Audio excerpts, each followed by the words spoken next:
The following video contains step-by-step instructions on how to maintenance a 6 through 8 inch Deringer 50 micro bypass assembly. These are the tools required. Close the number 2 shutoff valve. Close the number 1 shutoff valve. Open test cock number 4. Open bypass test cock number 2. Open test cock number 3. Open bypass test cock number 1. Open test cock number 2. Do not open test cock number 1.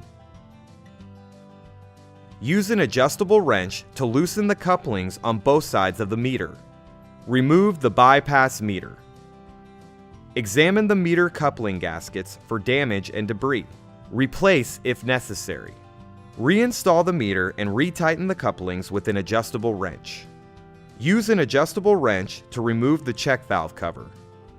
Remove the spring from the valve body. Remove the check poppet from the valve body. Remove the seat assembly from the valve body. Examine the check cover O-ring for damage and debris. Replace if necessary. Examine the spring for damage.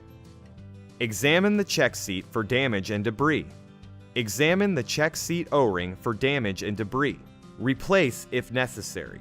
If debris is found on the check seal disc, the check may just be fouled. Debris can be cleaned off to make the check seal properly without having to replace the check seal disc. Use a rag and some water to clean the debris off of the check seal disc.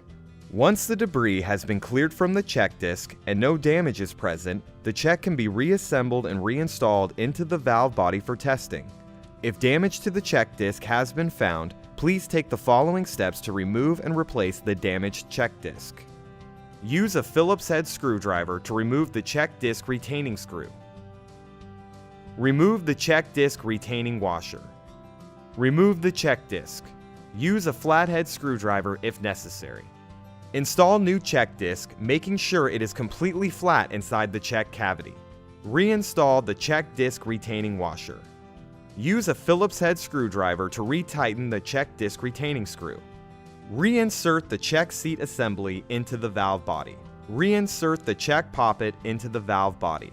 Reinsert the spring into the valve body. Reinstall the check cover onto the valve body. Use an adjustable wrench to retighten the check cover. Slightly open the number 1 shutoff valve. Close the number 2 test cock. Close bypass test cock number 1. Close the number 3 test cock. Close bypass test cock number 2.